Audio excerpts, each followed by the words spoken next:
ગઈકાલે જે લિસ્ટિંગ થતા જોયું આપણે ઇથોસ વોચીસનું અને એના રિઝલ્ટ્સ પણ ટર્નઆઉટ થતા દેખાયા, તો એના વિશે આપણી સાથે કમ્પ્લીટ ડિસ્કશન માટે कंपनी एमडी यशोवर्धन साबू जोड़ाई चुका है। शुक्रिया सर मेरे साथ आज जुड़ने के लिए। सबसे पहले तो कंग्रेट्स ऑन लिस्टिंग। Q4 के नंबर्स कैसे वर्कआउट हो रहे थे? आई बिलीव जो डिमांड कंडीशन है वो थोड़ी बेटर दिख रही है, लेकिन एक आइडिया आपकी तरफ से कैसा था ये क्वार्टर, उसी से शुरुआत करें। तो Q4 जिसके नंबर्स हमने कल रिपोर्ट किए पब्लिक में, बहुत ही बेहतरीन क्वार्टर रहा हमारे लिए, रिकॉर्ड Q4 रहा।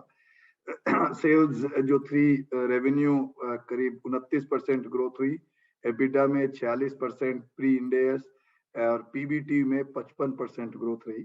और इसके कारण पूरे साल की जो परफॉर्मेंस है वो भी और ज्यादा लिफ्ट हो गई। जो आपने 9 महीने के फिगर्स देखे थे, तो रेवेन्यू पूरे साल का ग्रो किया 49%, एबिटा 85% से और पीबीटी 191% से। तो हमारे लिए Q3 और Q4 बहुत अच्छे रहे। और जो हम ग्रोथ देख रहे हैं, कोविड का जैसे जैसे प्रभाव कम हुआ Q3 के बाद, वो ग्रोथ सस्टेन हो रही है। इस साल के भी अब 2 महीने निकल चुके हैं, आज लास्ट डे है, और इन 2 महीने में भी हम देख रहे हैं कि सेल और ग्रोथ और प्रॉफिटेबिलिटी बेहतर होती जा रही है।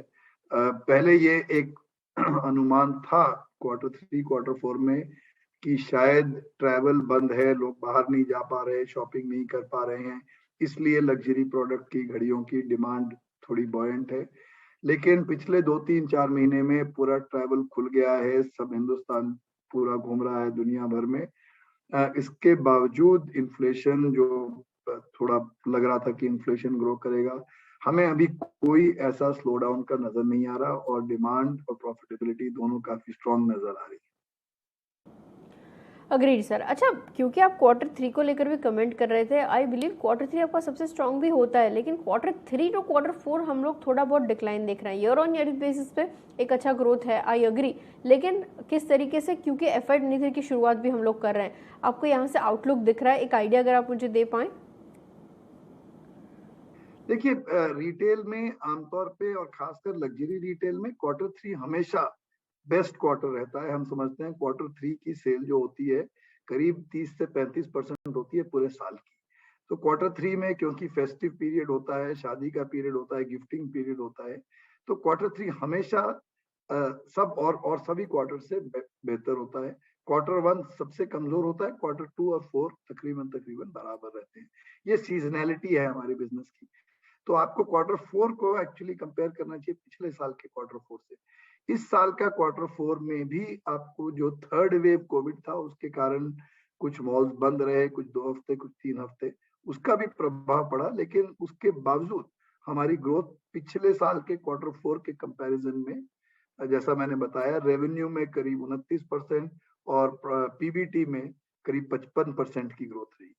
तो ये जो कंपैरिजन है Q3 से नहीं, आपको पिछले साल के Q4 से करनी चाहिए, और उसको देखते हुए ग्रोथ काफी स्ट्रांग रही है। Agreed sir. और आपकी इंडस्ट्री, क्योंकि हम लोग जानते हैं काफ़ी ज़्यादा अनऑर्गेनाइज मार्केट की तरफ से भी यहाँ पे मार्केट शेयर है जो मेंटेन होता है, आपके लिए जो स्पेसिफिक स्ट्रैटेजीज रहेंगी, जो 13% अराउंड के लग्जरी मार्केट्स में आप ऑलरेडी होल्ड करते हैं, उसको मेंटेन करने के लिए क्या रहेंगे? यूएसपीज किस तरीके से वर्कआउट होंगी? और ऑनलाइन के रिगार्डिंग भी यहाँ से जो शेयर है वो कैसे बढ़ते हुए देखेंगे हम लोग, इसके ऊपर एक आइडिया। हमारा जो मार्केट शेयर है, अगर प्रीमियम और लग्जरी मार्केट मिला के चलें तो 13% है, अगर केवल लग्जरी मार्केट घड़ियों का देखें तो 20% है। और ये पिछले 10-12 साल में, 15 साल में जब से हमने बिजनेस शुरू किया है, ये मार्केट शेयर धीरे धीरे धीरे स्टेडीली बढ़ा है। और इसके कई कारण हैं। जैसा पिछले 4-5 साल पहले कुछ रेगुलेटरी चेंजेस आए, जिसके जैसे पैन कार्ड की रिक्वायरमेंट आई, डीमोनेटाइजेशन हो गया, तो कैश लेना, कैश अलाउड नहीं था, जीएसटी लगा, उसके कारण भी थोड़े डिसरप्शन हुई। लेकिन अब हम देख रहे हैं कि उसके कारण हमको फायदा हो रहा है। हमारा जो स्ट्रक्चर्ड ऑर्गेनाइज बिजनेस है, जो ऑनलाइन बिजनेस है, उसमें फायदा हो रहा है, हमको ज्यादा कस्टमर मिल रहे हैं। मैं ऑनलाइन के बारे में कहना चाहूंगा, हालांकि हमारा बिजनेस ऑनलाइन और ऑफलाइन कंबाइंड है, जिसको ओमनी चैनल कहते हैं, लेकिन हमारे ऑनलाइन से फायदा एक ये होता है कि हमारी रीच उन शहरों तक भी पहुंच जाती है जहां पर हमारी अभी स्टोर्स नहीं है, चाहे वो पटना हो, रांची हो, कोयम्बटूर हो, उदयपुर हो, जालंधर हो, कानपुर हो, ऐसे शहरों में जहां पर अभी हमारी स्टोर्स नहीं है, वहां पर भी हमारी रीच पहुंच जाती है और इससे भी हमारे मार्केट शेयर को बहुत फायदा होता है। तो मैं समझता हूँ हमारा मार्केट शेयर जो है वो स्टेडली बढ़ेगा, जो 20% लग्जरी मार्केट में है और 13% जो प्रीमियम और लग्जरी मिला के है। Agreed sir. और क्योंकि आईपीओ के मीडियम से जो फंड्स रेज हुए हैं उसका एक पोर्शन आप डेट रीपेमेंट के लिए भी करने वाले थे, अब सिचुएशन क्या है, कितना क्वांटम टुवर्ड्स वर्किंग कैपिटल गया है, एक बाइफिकेशन आप अगर मुझे बता पाएं।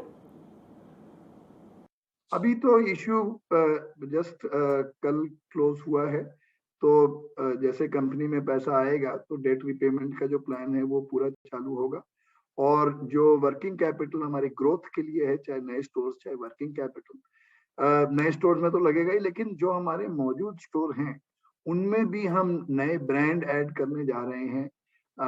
जो एग्जिस्टिंग ब्रांड्स हैं उनकी जो प्रोडक्ट रेंज है उसको एक्सटेंड करने जा रहे हैं। हमारा गोल ये है कि हिंदुस्तान में लग्जरी और प्रीमियम वॉचेस की जो रेंज है वो दुनिया के सब शहरों के बराबर हो, जिससे कि जो इंडियन कस्टमर है उसको कहीं बाहर नहीं जाके करना पड़े, ये शॉपिंग हिंदुस्तान में ही हो जाए शॉपिंग।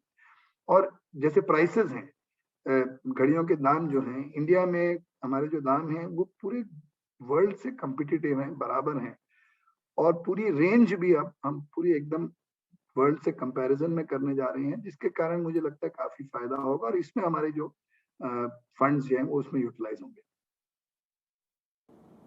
और मार्जिन्स को लेकर मैं क्या एक्सपेक्ट करूँ FY23 के लिए, क्या ट्रेजेक्टरी रहेगी?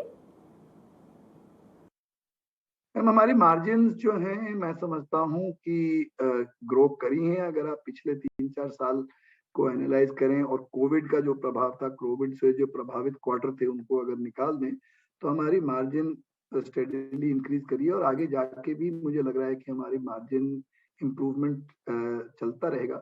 इसके 2 या 3 मुख्य कारण हैं।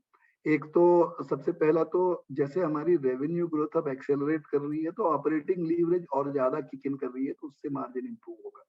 उसी तरह हमारी अब बेटर परचेजिंग और मार्जिन इंप्रूवमेंट, जो ब्रांड से टर्म्स हैं या हमारे बेटर सेलिंग से भी हमारे मार्जिन इंप्रूवमेंट हो रही है। तो मैं समझता हूँ हमारी एबिटा और पीबीटी लेवल पे, दोनों लेवल्स पे मार्जिन इंप्रूवमेंट निश्चित है। और ये तो जाहिर है कि जैसे अगर हम लोन की रीपेमेंट करेंगे जो हम करने जा रहे हैं तो उसमें